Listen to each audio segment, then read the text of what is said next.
More strange than true, I never may believe these antique fables, nor these fairy toys. Lovers and madmen have such seething brains, such shaping fantasies that apprehend more than cool reason ever comprehends. The lunatic, the lover, and the poet are of imagination all compact. You see, one sees more devils than the vast hell can hold, that is, the madman. The lover, all as frantic, sees Helen's beauty in a brow of Egypt, and in the poet's eye, in fine frenzy rolling, doth glance from heaven to earth, from earth to heaven.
The fair Ophelia, nymph, in thy orisons be all my sins remembered.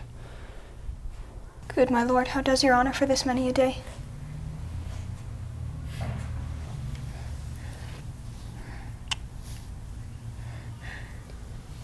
I humbly thank you.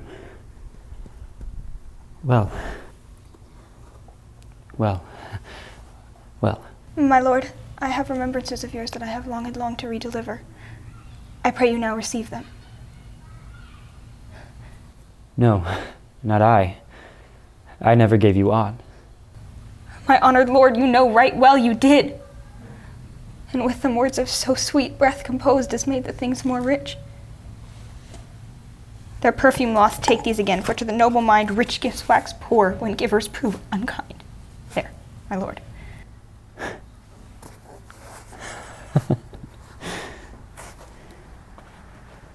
Are you honest? My lord? Are you fair? What means your lordship? That if you be honest and fair, your honesty should admit no discourse to your beauty. Could beauty, my lord, have better commerce than with honesty? Aye, truly. For the power of beauty will sooner transform honesty from what it is to a bawd than the force of honesty can translate beauty into his likeness. This was sometime a paradox, but now the time gives it proof. I did love you. Once. Indeed. My lord, you made me believe so. You should not have believed me. For virtue cannot so inoculate our old stock, but we shall relish of it. I loved you. Not.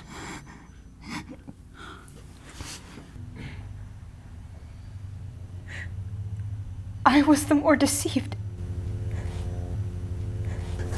Get thee to a nunnery.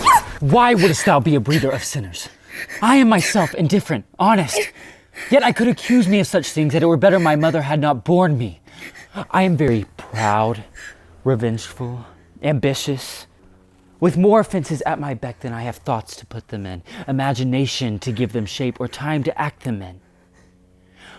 What should such fellows as I do, crawling between earth and heaven?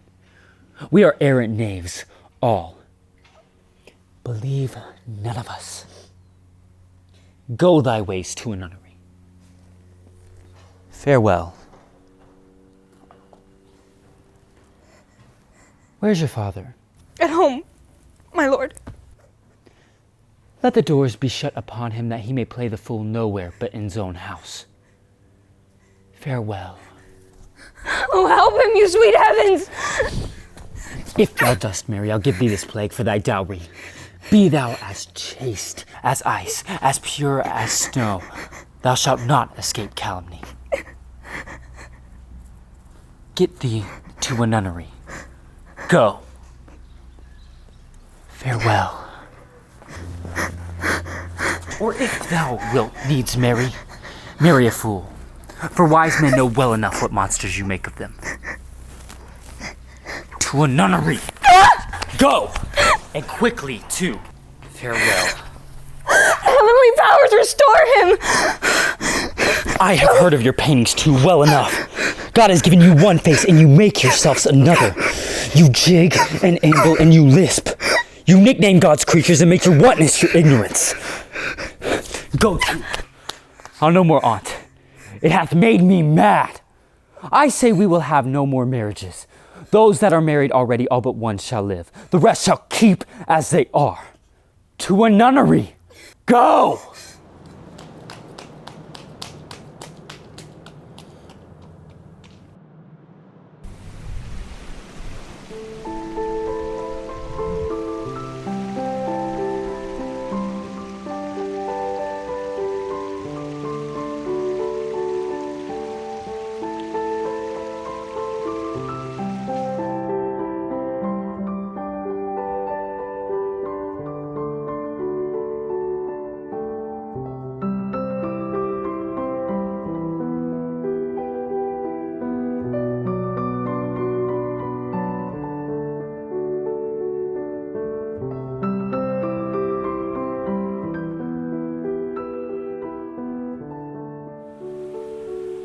There's a willow that grows aslant a brook, that shows his hoar leaves in the glassy stream, and there in fantastic garlands did she come, of crow flowers, nettles, daisies, and long purples, that which liberal shepherds give a grosser name, but cold maids do dead man's fingers call them.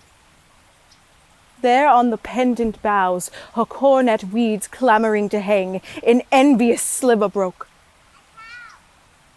when down her weedy trophies and herself fell into the weeping brook her clothes spread wide and mermaid-like, while they bore her up. And there she sang snatches of old tunes as one incapable of her own distress, or like a creature native and endued onto that element. But long it could not be, till her garments, heavy with their drink, pulled the poor wretch from melodious lay to muddy death.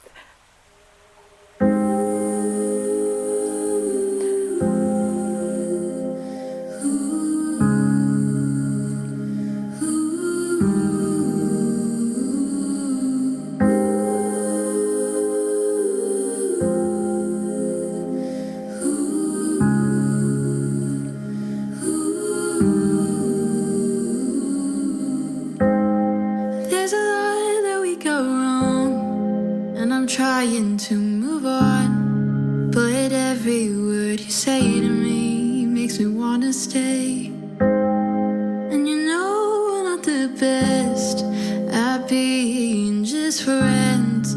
There'll be something there every time I look at you.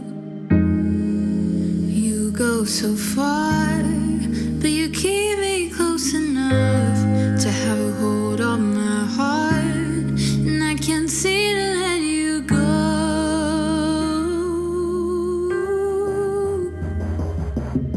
When you hold me, it's like when you love me. I've been waiting so patiently. Won't you please make it clear to me? It made so much more sense when you love me. I've been trying so hard to leave. What we used to be. Maybe we were too young to really know how love should be. I don't really care, 'cause all I want is to go back to you and me when you loved me.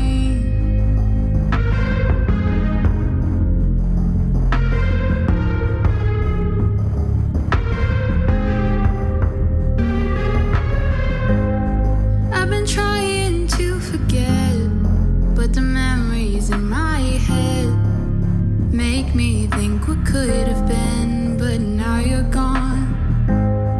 And no matter what you do, won't change the way I look at you. You still take my breath every time I look at you.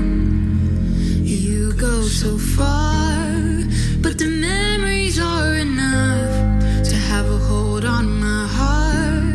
And I can't seem to let you go.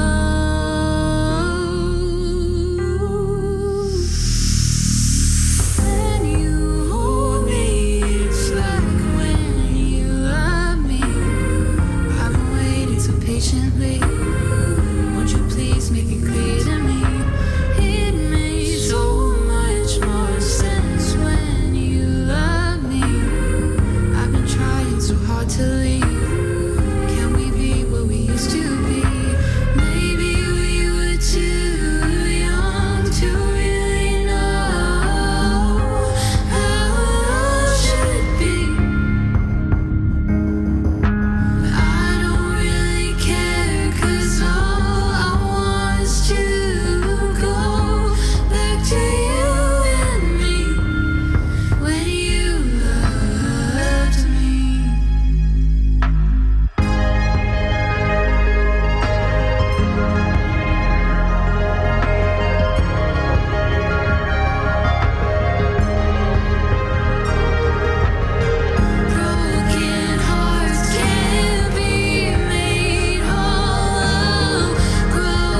But I do think it is their husbands' faults if wives do fall. Say that they slack their duties and pour our treasures into foreign laps, or else break out in peevish jealousies, throwing restraint upon us, or say they strike us, or scant our former, having in despite. Why, we have galls, and though we have some grace, yet have we some revenge. Let husbands know their wives have sense like them. They see and smell and have their palates both for sweet and sour as husbands have. What is it that they do when they change us for others? Is it sport? I think it is. And doth affection breed it? I think it doth. Is't frailty that thus errs? It is so too. And have not we affections, desires for sport, and frailty as men have? Then let them use us well. Else let them know the ills we do, their ills instruct us so. Save you, friend Cassio. And what make you from home? Housed with you, my most fair Bianca. I, in faith, sweet love, was coming to your house. And I was going to your lodging, Cassio. What? Keep a week away, 7 days and nights, 8 hours, and lovers' absent hours, more tedious than the dial 8 times. Oh, weary reckoning. Oh, pardon me, Bianca, for I have in this while been pressed. But in a more continuate time I shall strike off this score of absence. Sweet Bianca, take me this work out. Oh, Cassio, whence came this? This is some token from a newer friend. To the fell absence I now feel a cause. It's come to this? Well, well. Go to, woman!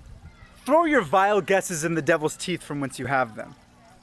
You are jealous now that this is from some mistress? Some remembrance?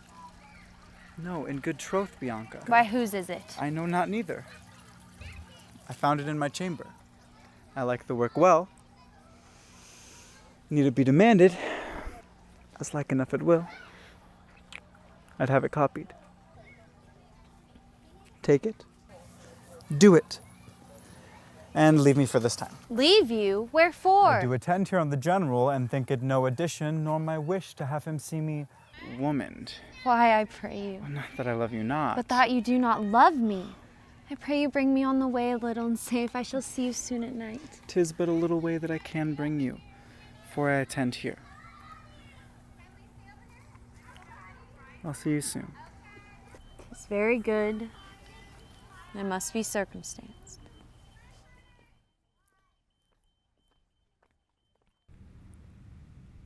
I have a faint, cold fear thrills through my veins that almost freezes up the heat of life.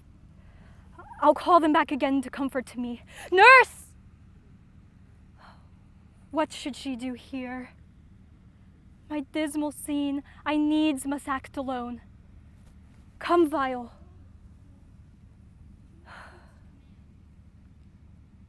What if this does not work at all?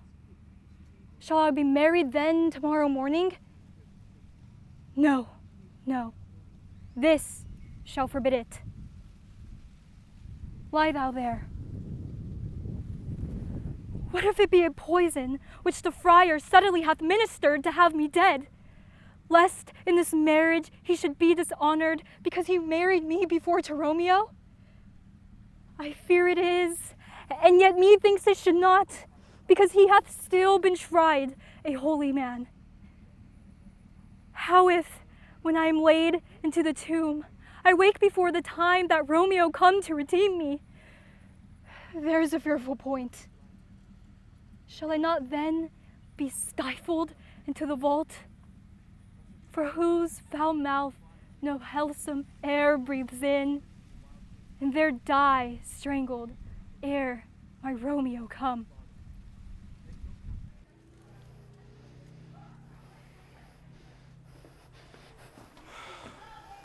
What do you mean by this haunting of me? Let the devil and his dam haunt you. What did you mean by the same handkerchief you gave me even now? I was a fine fool to take it. I must take out the work? A likely piece of work that you should find it in your chamber and not know who left it there. This is some minx's token and I must take out the work? There, give it your hobby horse. Wheresoever you had it, I'll take out no work on't. How now, my sweet Bianca? How now? And you'll come to supper tonight, you may. And you will not. Come when you are next prepared for.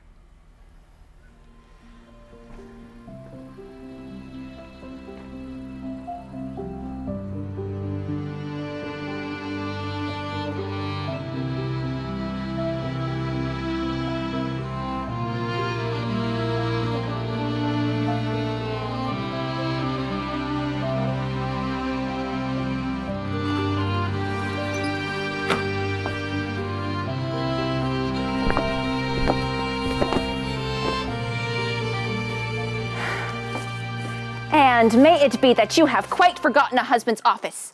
Shall Antipholus, even in the spring of love thy love springs rot? Shall love in building grow so ruinous? If you did wed my sister for her wealth, then for her wealth's sake use her with more kindness.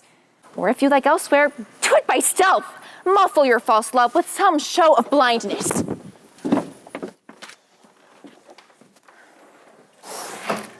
Let not my sister read it in your eye. Be not thy tongue thy own shame's orator. Look sweet, speak fair, become disloyalty, apparel vice, like virtue's harbinger. Bear a fair presence, though your heart be tainted. Teach sin the carriage of a holy saint. Be secret false, what need she be acquainted? What simple thief brags of his own attaint? 'Tis double wrong to trude with your bed, and let her read it in thy looks at board.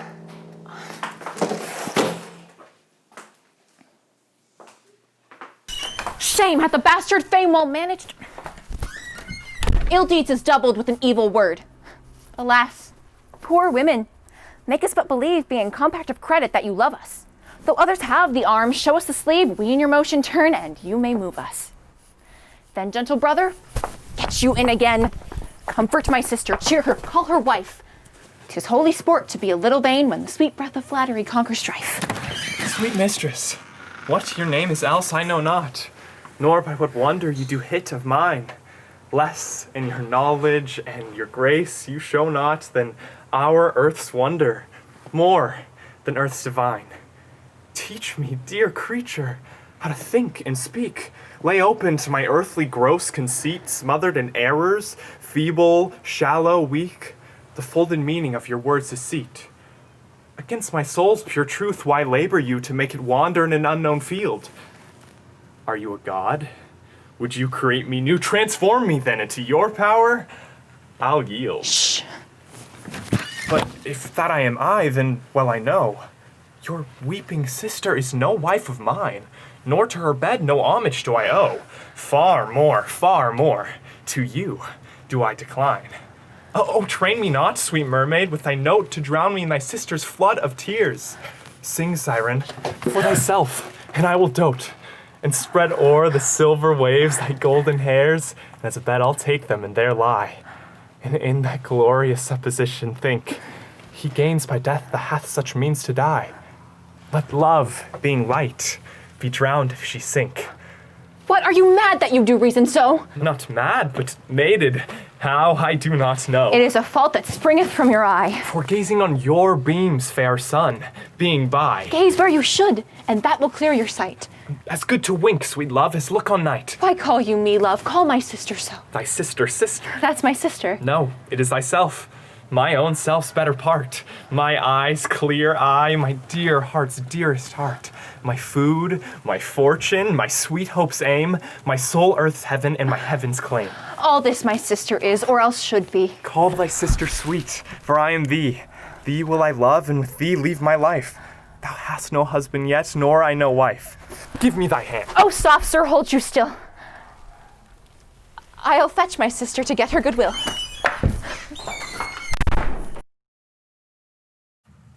Good morrow, Kate, for that is your name, I hear. Well, have you heard but something hard of hearing? They call me Catherine that do talk of me. You lie in faith, for you are called plain Kate, and bonny Kate, and sometimes Kate the cursed, but Kate, the prettiest Kate in Christendom. Kate of Kate Hall, my super dainty Kate, for dainties are all Kates, and therefore, Kate, take this of me, Kate of my consolation, hearing thy mildness praised in every town, thy virtue spoke of and thy beauty sounded, yet not so deeply as to thee belong. Myself am moved to woo thee for my wife. Moved, as it were. Let him that moved you hither remove you hence. I knew you at the first you were immovable. Why, what's immovable? A joint stool. Thou hast hit it. Come, sit on me. Asses are made to bear, and so are you. Women are made to bear, and so are you. No such jade as you, if me you mean. Alas, good Kate, I will not burden thee, for knowing thee to be but young and light. Too light for such a swain as you to catch, and yet as heavy as my weight should be. Should be, should buzz. Well ta'en and like a buzzard. O slow-winged turtle, shall a buzzard take thee? Aye, for a turtle as he takes a buzzard. Come, come, you wasp. In faith, you are too angry. If I be waspish, best beware my sting. My remedy is then to pluck it out. Aye, if the fool could find it where it lies. Who knows not where a wasp does wear his sting? In his tail. In his tongue. Whose tongue? Yours, if you talk of tails, and so farewell. What with my tongue in your tail? Nay, come again, good Kate. I am a gentleman. That I'll try. I swear I'll cuff you if you strike again. So may you lose your arms. If you strike me, you are no gentleman. And if no gentleman, why then no arms? A herald, Kate. Oh, put me in thy books. What is your crest? A coxcomb? A combless cock, so Kate will be my hen. No cock of mine, you crow too like a craven. Nay, come, Kate, come. You mustn't look so sour. It is my fashion when I see a crab. Why, he is no crab. Therefore look not sour. There is, there is. Then show it me. Had I a glass, I would. What, you mean my face? Well aimed of such a young one. Oh, now by St. George, I am too young for you. Yet you are withered. 'Tis with care. I care not. Nay, hear you, Kate. In sooth, you scape not so. I chafe you if I tarry. Let me go. No, not a whit. I find you passing gentle. For 'twas told you were rough and coy and sullen, and now I find report a very liar. For thou art pleasant, gamesome, passing courteous, but slow in speech, yet sweet as springtime flowers. Thou canst not frown, thou canst not look askance, nor bite the lip as angry wenches will. Nor hast thou the pleasure to be cross in talk, but in mildness entertainst thy wooers, with gentle conference soft and affable. Why does the world report that Kate doth limp? Oh, slanderous world! Kate, like the hazel twig, is straight and slender, and brown in hue as hazelnuts, and sweeter than the kernels. Oh, let me see thee walk. Come, thou dost not halt. Go, fool, and whom thou keep'st command. Did ever Diane so become a grove? Ask Kate this chamber and her princely gate. Oh, be thou Diane, and let her be Kate, and let Kate be chaste and Diane sportful. Where did you study this goodly speech? 'Tis extempore from my mother's wit. A witty mother, witless else her son. Am I not wise? Yes, keep you warm. Marry, so I mean, sweet Catherine, in thy bed. Therefore, setting all this chat aside, thus in plain terms your father has consented that you shall be my wife. Your dowry agreed on, and will you, nill you, I will marry you. Kate, I am a husband for your turn. For in this light whereby I see thee beauty, thy beauty doth make me like thee well. Thou shalt be married to no man but me, for I am he am born to tame you, Kate, to bring you from a wild Kate to a Kate conformable with other household Kates. Here comes your father. Never make denial. I must and will have Catherine to be my wife. Dear boy, what sign is it when a man of great spirit grows melancholy? A great sign, sir, that he will look sad. Why, sadness is one and the same self thing, dear imp. No, no. Oh, Lord, sir, no. How canst thou part sadness and melancholy, my tender juvenile? By a familiar demonstration of the working, my tough signor. Why tough, signor? Why tough, signor? Why tender juvenile? Why tender juvenile? I spoke it, tender juvenile, as a congruent epithet appertaining to thy young days, which we may nominate tender. And I called you, my tough signor, as a suitable description for your age, which we may think of as tough. Pretty and apt. How mean you, sir? I pretty am I saying apt, or I apt am I saying pretty? Thou pretty because little. Little pretty because a little, wherefore apt? And therefore apt because quick. Speak you this in my praise, master. In thy condign praise. I will praise an eel with the same praise. What, that an eel is ingenious? That an eel is quick. I do say thou art quick in answers. Thou heatest my blood. I am answered, sir. I love not to be crossed. He speaks the mere contrary. Cross is love, not him. I have agreed to study 3 years with the Duke.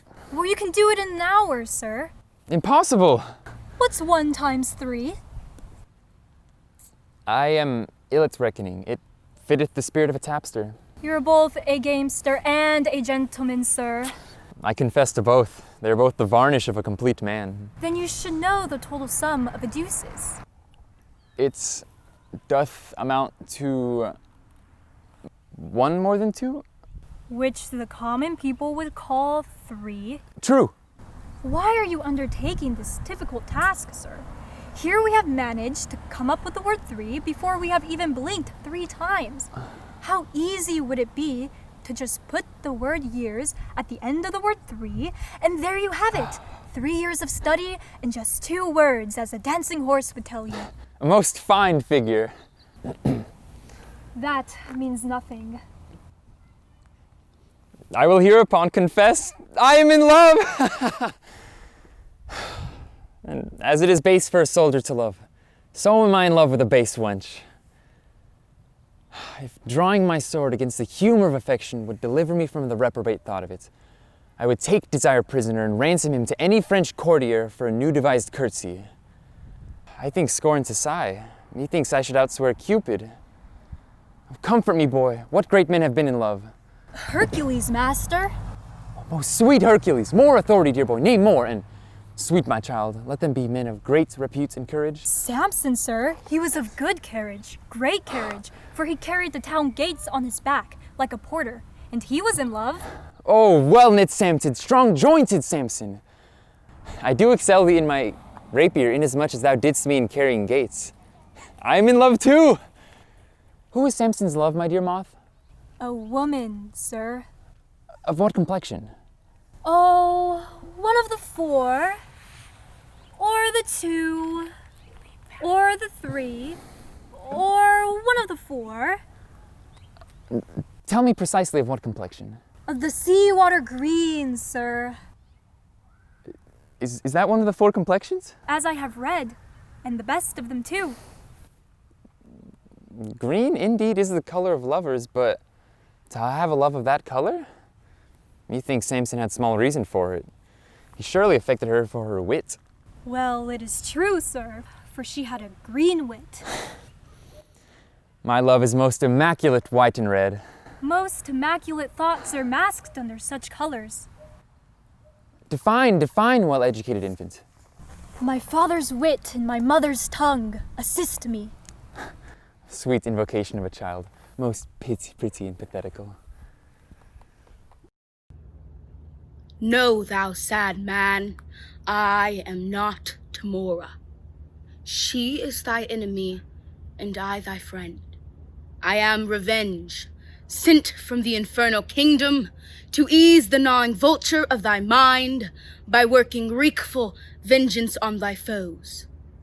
Come down and welcome me to this world's light. Confer with me of murder and of death.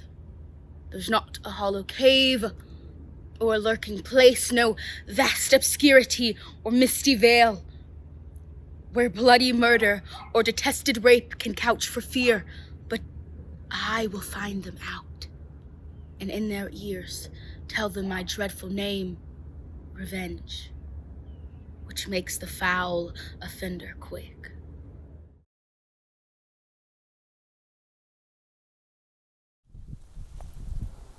Thou nature art my goddess. To thy law my services are bound. Wherefore should I stand in the plague of custom and permit the curiosity of nations to deprive me For that I am some 12 or 14 moonshines lag of a brother? Why, bastard? Wherefore base? When my dimensions are as well compact, my mind as generous, and my shape as true as honest madam's issue? Why brand they us with base, baseness, bastardy, base? Who in the lusty stealth of nature take more composition and fierce quality than doth within a dull, stale, tired bed? Go to the creating a whole tribe of fops, got twain asleep and wake.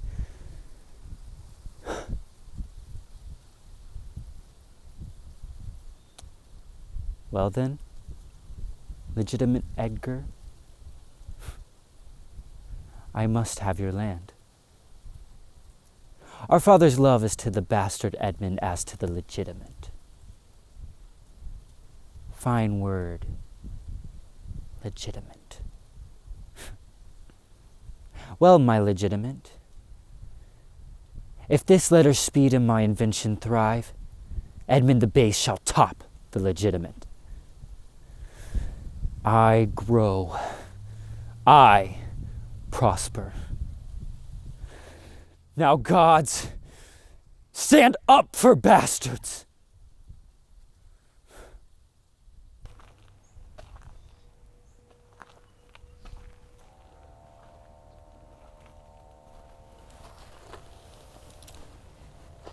Sweet saint, for charity be not so cursed. Foul devil, for God's sake hence and trouble us not, for thou hast made the happy earth thy hell, filled it with cursing cries and deep exclaims. If thou delightst to view thy heinous deeds, behold this pattern of thy butcheries. O gentlemen, see dead Henry's wounds. Open their congealed mouths and bleed afresh. Blush, thou lump of foul deformity, for 'tis thy presence that exhales this blood from cold and empty veins where no blood dwells. Thy deeds, inhuman and unnatural, provokes this deluge most unnatural. O God, which this blood makes to revenge his death! Lady, you know no rules of charity which renders good for bad, blessings for curses. Villain, thou know'st nor law of God nor man, no beast so fierce but knows some touch of pity. But I know none, and therefore am no beast. O wonderful when the devil tells the truth. More wonderful when angels are so angry. Vouchsafe divine perfection of a woman, of these supposed crimes to give me leave by circumstance, but to acquit myself. Vouchsafe diffuse infection of a man, of these known evils, but to give me leave by circumstance to curse thy cursed son. Fairer than tongue can name thee, let me have some patient leisure to excuse myself. Fouler than heart can think thee, thou canst make no excuse current but to hang thyself. By such despair I should accuse myself. And by despairing shalt thou stand excused, for doing worthy vengeance on thyself that didst unworthy slaughter upon others. Say that I slew them not. Then say they were not slain, but said they are and devilish slave by thee. I did not kill your husband. Why then, he's alive. Nay, he is dead, and slain by Edward's hands. In thy foul throat thou liest! Queen Margaret saw thy murderous falcon smoking in his blood, the which thou once didst bend against her breast, but that thy brothers beat aside the point. Provoked by her slanderous tongue that laid their guilt upon my guiltless shoulders. Thou wast provoked by thy bloody mind, that never dreamt on aught but butcheries. Didst thou not kill this king? I grant you. Dost grant me, hedgehog? Then God grant me too. Thou mayst be damned for that wicked deed. Oh, he was gentle, mild, and virtuous. Better for the King of heaven that hath him. He's in heaven, where thou shalt never come. Let him thank me that hoped to send him thither, for he was fitter for that place than earth. And thou unfit for any place but hell. Yes, one place else, if you hear me name it. Some dungeon. Your bedchamber. I'll rest betide the chamber where thou liest. So will it, madam, till I lie with you. I hope so. I know so, but gentle Lady Anne, to leave this keen encounter of our wits and fall something into a slower method is not the cause of the timeless deaths of these Plantagenets, Henry and Edward, as blameful as the executioner. Thou wast the cause and most accursed effect. Your beauty was the cause of that effect. Your beauty that did haunt me in my sleep to undertake the death of all the world, so I might live 1 hour in your sweet bosom. If I thought that, I tell thee homicide. These nails should rend that beauty from my cheeks. These eyes could not endure that beauty's rack. You should not blemish it if I stood by. As all the world is cheered by the sun, so I by that. It is my day, my life. Black night o'ershade thy day, and death thy life. Curse not thyself, fair creature, thou art both. I would I were to be revenged on thee. It is a quarrel most unnatural to be revenged on him that loveth thee. It is a quarrel just and reasonable to be revenged on him that killed my husband. He that bereft thee, lady, of thy husband, did it to help thee to a better husband. His better doth not breathe He upon the lives earth. that loves thee better than he could. Name him. Plantagenet. Where that was he. The self-same name, but one of better nature. Where is he? Here. Why dost thou spit at me? Would it were mortal poison for thy sake.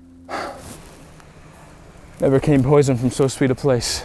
Never hung poison on a fouler toad. Out of my sight. Thou dost infect mine eyes. Thine eyes, sweet lady, have infected mine. Would they were basilisks to strike thee dead. I would they were, that I might die at once, for now they kill me with a living death.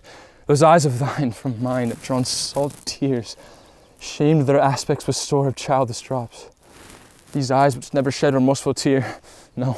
When my father York and Edward wept to hear the piteous moan Rutland made when black-faced Clifford shook his sword at him, and when thy warlike father like a child told the sad story of my father's death, and 20 times made pause to sob and weep, that all the standers by had wet their cheeks like trees bedashed with rain.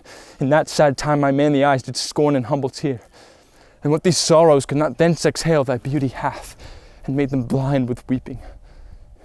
Teach not thy lips such scorn, for it was made for kissing, lady, not such contempt. If thy revengeful heart cannot forgive, lo, here, I lend thee this sharp-pointed sword, which if thou please to hide in this true breast of the whole fort that adoreth thee, here, I lay naked to the deadly stroke, and humbly beg the death upon my knee. Nay, do not pause, for I did kill King Henry, but 'twas thy beauty that provoked me. Nay, no dispatch. 'Twas I that stabbed young Edward, but 'twas thy heavenly face that set me on.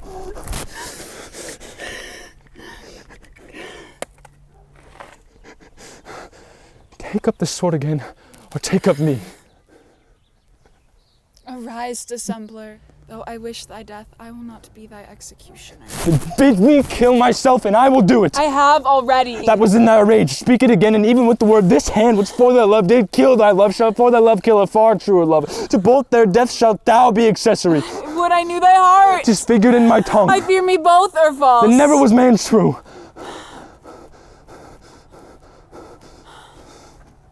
Put up your sword.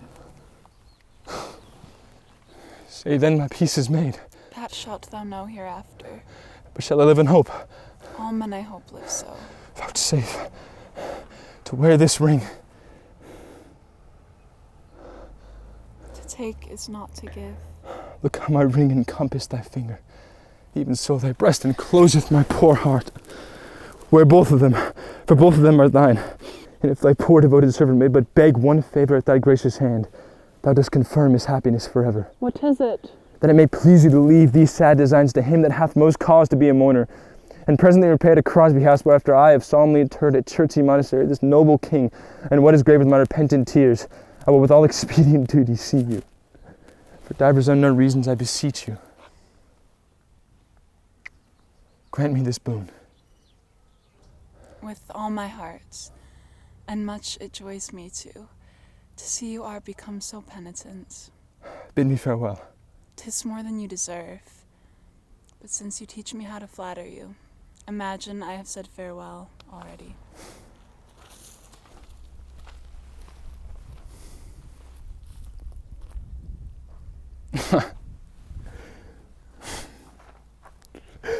Was ever woman in this humor wooed?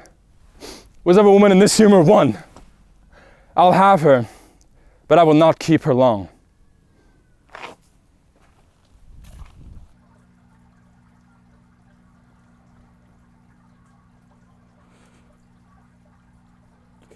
She should have died hereafter.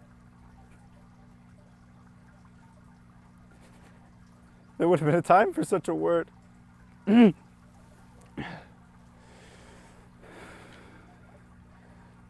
Tomorrow, and tomorrow, and tomorrow creeps in this petty pace from day to the last syllable of recorded time.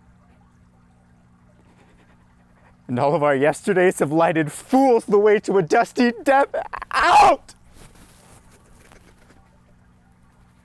Out, brief candle.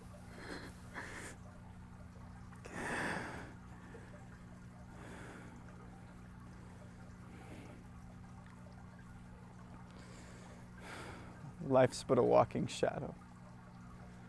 A poor player who struts and frets his hour upon the stage and then is heard no more. It is a tale told by an idiot, full of sound and fury signifying nothing.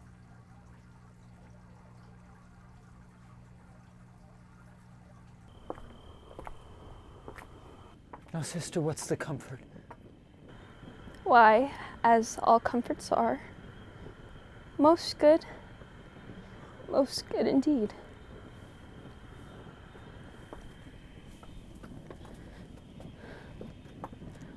Lord Angelo, having affairs to heaven, intends you for his swift ambassador. You shall be an everlasting liger. Therefore, best appointment make with speed. Tomorrow you set on. Is there any remedy? None but such remedy as to save a head, to cleave a heart in twain. But is there any? Yes, brother. You may live. There's a devilish mercy in the judge if you'll implore it.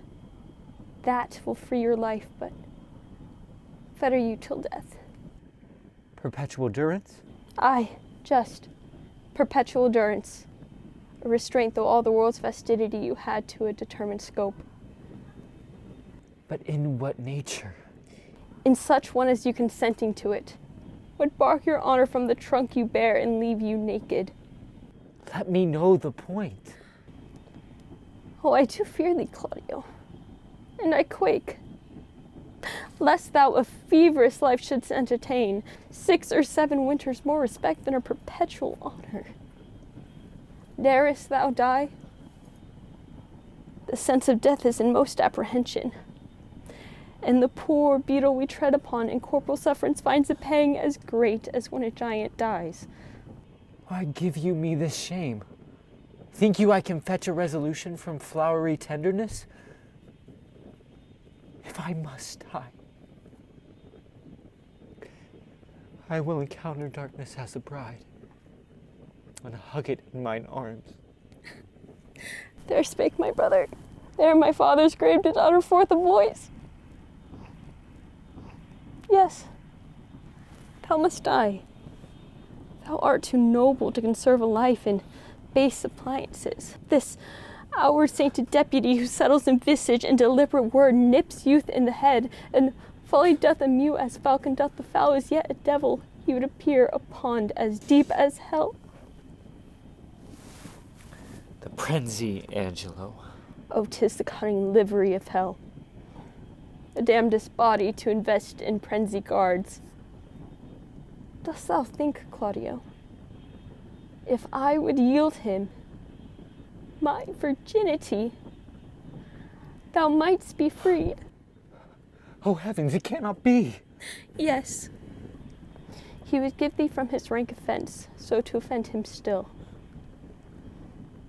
Tonight's the time that I should do what I abhor to name, or else thou diest tomorrow.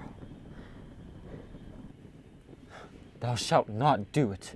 Oh, were it but my life, I'd throw it down for your deliverance, as frankly as a pin. Be ready, Claudio, for your death tomorrow.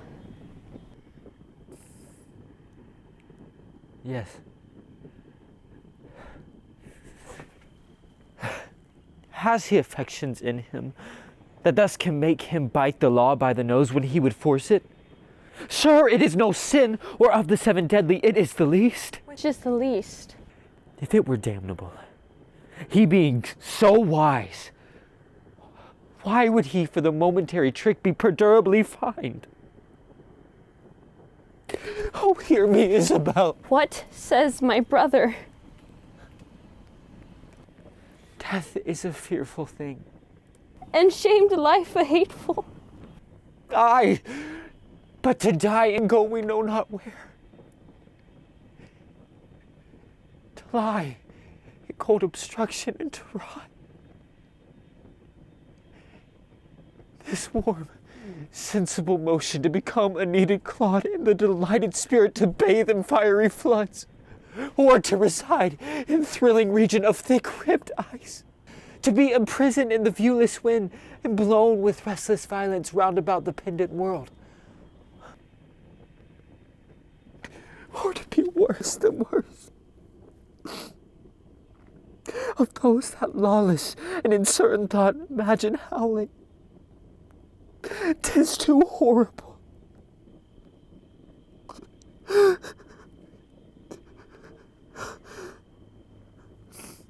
weariest and most loathed worldly life that age, ache, penury, and imprisonment can lay on nature is a paradise to what we fear of death. Alas, alas! Sweet sister, let me live! What sin one does to save a brother's life, nature dispenses the deed so far that it becomes a virtue. Oh, you beast! Oh, faithless coward! Oh, dishonest wretch! Wilt thou be made a man out of my vice? Is it not a kind of incest to take from thine own sister's shame? What should I think? Heaven shield my mother, played my father fair, for such a warped slip of wilderness ne'er issued from his blood. Take my defiance, die, perish, might but my bending down reprieve thee from thy fate. It should proceed. I'll pray 1,000 prayers. No word to save thee. Nay, hear me, Isabel! Fie! Fie! Fie! Thy sin's not accidental, but a trade. Mercy to thee would prove itself a bawd. 'Tis best thou diest quickly. Oh, hear me, Isabella!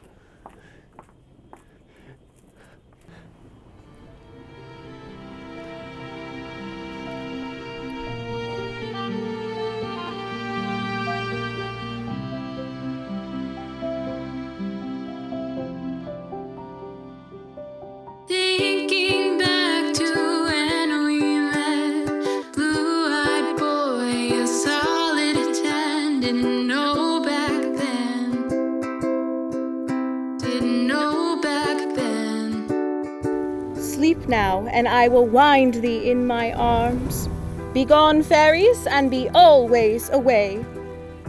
So doth the woodbine gently entwist the female ivy so, N-rings of the elm, to say I love thee. And baby, you're the one who just gets me, the only boy who keeps running through my mind. And baby, the thought of it is just crazy, but I know that I won't let you go tonight.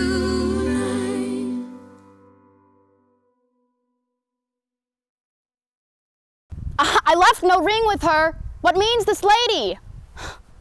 Fortune forbid, my outsides have not charmed her. She made good view of me. Indeed, so much so that sure me thought her eyes had lost her tongue. For she did speak and start distractedly. She loves me, sure. The cunning of her passion invites me in this churlish messenger. None of my lord's ring, why he gave her none. I am the man, if it be so as 'tis. Poor lady, she were better love a dream. Disguise, I see thou art a wickedness, wherein the pregnant enemy does much. How easy is it for the proper false in women's waxen hearts to set their form. Alas, our frailty is the cause, not we. For such as we are made of, such we be. There be some women, Silvius, had they marked him in parcels as I did, would have gone near to fall in love with him. But for my part, I love him not, nor hate him not. And yet I have more cause to hate him than to love him, for what had he to do to chide at me? He said, mine eyes were black and my hair black. And now I am remembered scorned at me. I marvel why I answered not again. But that's all one. Omittance is no quittance. I'll write to him a very taunting letter, and thou shalt bear it. Wilt thou, Silvius? Our revels now are ended. These our actors, as I foretold you, were all spirits, and are melted into thin air. And like the baseless fabric of this vision, the cloud-capped towers, the gorgeous palaces, the solemn temples, the great globe itself, yea, all which it inherit shall dissolve, and like this insufficient pageant faded, leave not a rack behind. We are such stuff as dreams are made on, and our little life is rounded with a sleep.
So dancing by the ocean, can we hold